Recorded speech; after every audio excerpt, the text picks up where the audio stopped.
마이크 라이언 WHO 긴급 대응팀장은 언론에 우리는 중국이 발표한 최근 수치가 입원율과 중환자율, 특히 사망자 수치에서 중국 내 코로나19 실제 영향을 심각하게 과소평가했다고 본다고 말했습니다.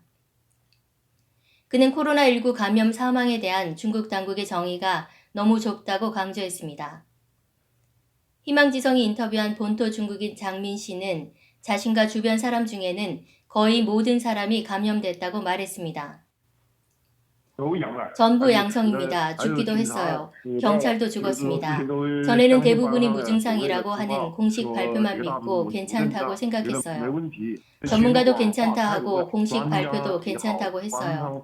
거짓말로 서민을 오도한 거죠. 그 화장장은 장사가 잘 되고 비집고 들어갈 수도 없고 줄만 서 있어요. 우한은 아마 8일에서 10일 정도 줄을 서야 될 겁니다. 주변에 한 분이 돌아가셔서 장례 서비스에 연락했더니 자리가 없고 앞에 사람이 너무 많대요. 최근 죽은 사람이 너무 많대요. 전국에 죽은 사람이 너무 많아요.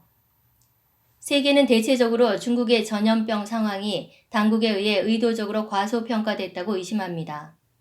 상하이 출신 천샹 씨는 자신이 접촉한 약 200여 명 대부분이 고열이 있었다고 희망지성에 밝혔습니다. 이웃과 다른 사람들 모두 고열이 있었습니다. 제가 약 구하는 것을 도와드렸어요.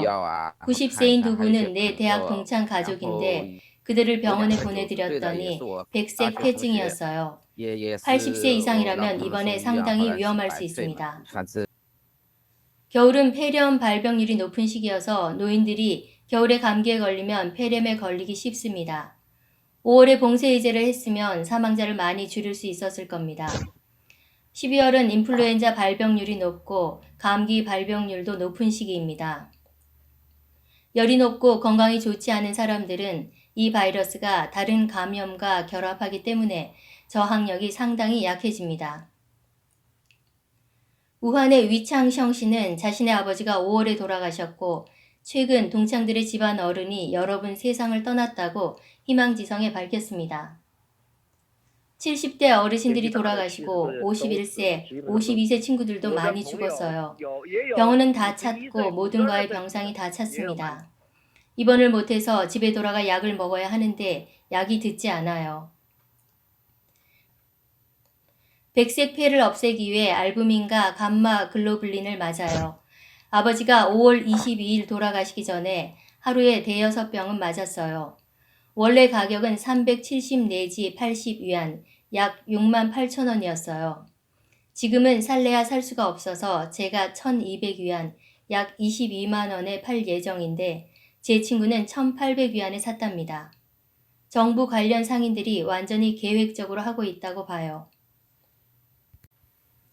다음 뉴스입니다. 오랜 봉쇄를 견뎌낸 중국인들이 모처럼 새해를 맞아 당국의 폭죽 금지령을 무시하고 곳곳에 모여 새해 전통 행사인 불꽃놀이를 벌이다 제지하던 경찰과 충돌이 발생, 경찰차를 뒤엎어버린 사건이 새해 벽두부터 인터넷을 달궜습니다.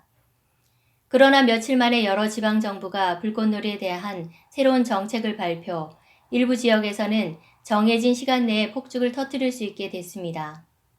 정책 완화가 이토록 신속하게 진행되자 네티즌들은 공산당이 겁먹었네라고 비꼬았습니다. 중국 당국은 불꽃놀이 금지령을 내려 심지어 시내 교통 검문소에서 폭죽을 싣고 있지 않은지 차량 검사를 실시해왔습니다.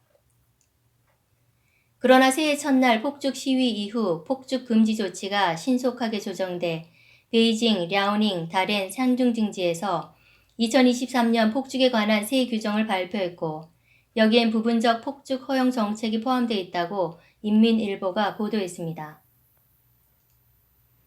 기사는 베이징 퉁저우구는 베이징 유니버설 스튜디오 내 제한구역, 랴오닝성 다롄시 중상구와 시강구, 사오커우구 등에서는 섣달 금음날 불꽃놀이를 제한 없이 즐길 수 있고 산둥의 둥잉, 빈저우 등에서는 특정 지역, 특정 시간에만 불꽃놀이를 할 수 있다고 밝혔습니다. 마지막 소식입니다. 중국 경제가 큰 타격을 입으면서 공산당 고위 관계자들이 반도체 굴기를 위해 쏟아붓던 중국 정부의 막대한 투자 계획의 중단 및 철회를 검토하고 있다고 외신이 전했습니다. 일부 중국 정책 입안자들은 이러한 투자가 지금까지 성과는 미미했던 반면 오히려 관료들의 부패와 미국의 제재를 부채질했다고 판단하고 있다고 전해집니다. 4일 블룸버그 보도에 따르면 베이징 당국은 반도체의 자급자족을 위해 2022년 말까지 최대 1조 위안 규모의 반도체 산업 지원 계획을 세웠습니다. 일부 관리들은 여전히 투자 계획 추진을 희망하지만 중국 최고 정책 입안자들은 투자 주도 발전 방식에 대한 관심과 신뢰를 잃었다는 것입니다. 이 기사는 중국이 고려하고 있는 새로운 반도체 정책이 무엇인지, 궁극적으로 투자 주도 방식을 포기할지는 아직 명확하지 않다며 중국 당국은 국내 반도체 제조업을 부양하기 위한 다른 방법을 찾고 있다고 언급했습니다. 예컨대 다른 분야의 자원을 조달해 반도체 산업에 수혈하는 방식입니다. 중국 당국의 이러한 변화는 반도체 산업에 대한 중공의 태도에 큰 변화가 생겼음을 상징적으로 보여줍니다. 진실탐사대 신수경입니다.